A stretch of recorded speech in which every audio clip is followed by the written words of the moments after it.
আজকের তাপমাত্রা ছিল প্রায় 41 ডিগ্রি সেলসিয়াস। তো প্রচুর পরিমাণে গরম পড়েছে। তো আমি যেদিন এই ডাবের পুডিংটা বানাইছিলাম তখন এর তাপমাত্রা ছিল 41 ডিগ্রি সেলসিয়াস।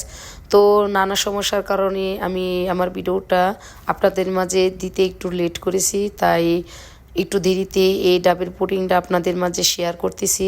তো ডাবটা কিনে তারপর এই ডাবের ভিতরে যে পানিগুলো ছিল তা আমি চাকুর সাহায্যে এইটা সিদ্ধ করে তারপর ছেঁকে একটি পাতিলে পানিটা নিয়ে নিয়েছি। এখন আবার এই ডাবটা দাঁত দিয়ে মাঝখান থেকে কেটে এখন শ্বাসটা আমি একটু চামচের সাহায্যে তুলে নিচ্ছি। তো এই ডাবের শ্বাস দিয়ে আমি নানা রকমের আকৃতিগুলো বানাবো।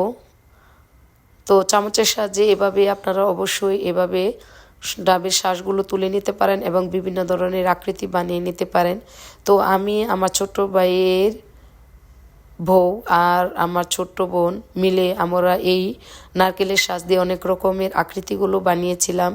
এতে বানিয়েছিলাম ফুল, স্টার, অক্ষর ABCD, আরও ত্রিভুজ, চতুর্ভুজ, আরও অনেক রকমের আকৃতিগুলো আমি আমার ছোট্ট ভাইয়ের বউ আর আমার ছোট্ট বোন মিলে এই আকৃতিগুলো বানিয়েছিলাম।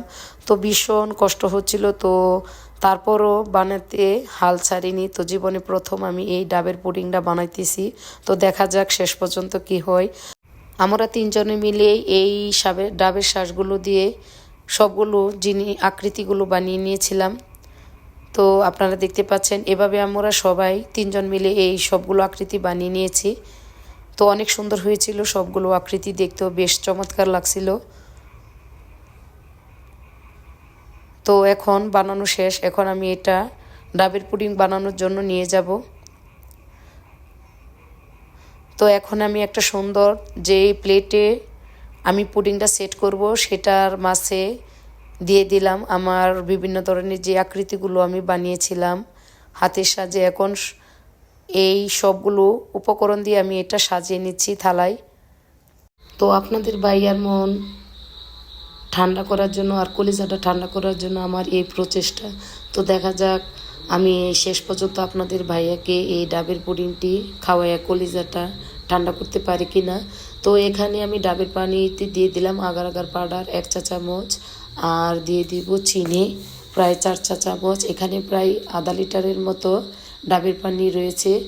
তো আধা লিটার পানির মধ্যে এক চা চামচ আগার আগার পাউডার আর 4 চা চামচ চিনি দিয়ে এখন চামচের সাহায্যে আমি আগার আগার পাউডার আর চিনিটা একটু মিশিয়ে নিচ্ছি। তো এখন আমি চুলায় অন করে তাই প্রায় 5 মিনিটের মতো এটা জাল করে নেব। তো আমার প্রায় 5 মিনিট হয়ে গেছে। এখন আমি এই মিশ্রণটা যেটা সেট করব তাতে ঢেলে নেব। মাত্র 3টা উপকরণ দিয়ে এত মজাদার সাথে ডাবের পুডিং বানানো যায়, সত্যি অবিশ্বাস্য। তো আমার জীবনে প্রথম ডাবের পুডিং।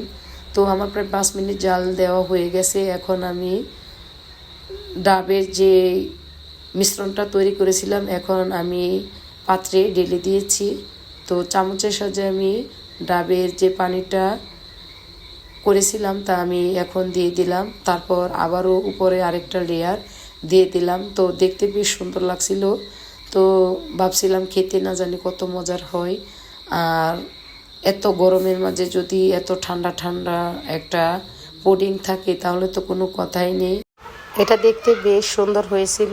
তো দেখা যাক শেষ পর্যন্ত এটা কেমন হয়। তো আমার তারপর পুডিংটা নর্মাল ঠান্ডা করে তারপর আমি নর্মাল ফ্রিজে রেখে দিলাম প্রায় আধা ঘন্টার মতো। তো আধা ঘন্টার পর আমি নামিয়ে রাখলাম।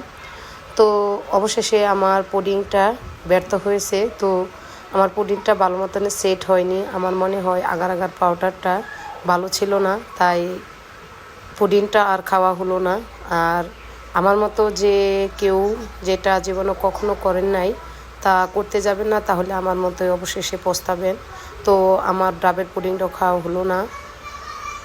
তো সবাইকে জানাই অসংখ্য ধন্যবাদ। পরবর্তীতে আবারও কোনো নতুন রেসিপি নিয়ে হাজির হব। ধন্যবাদ।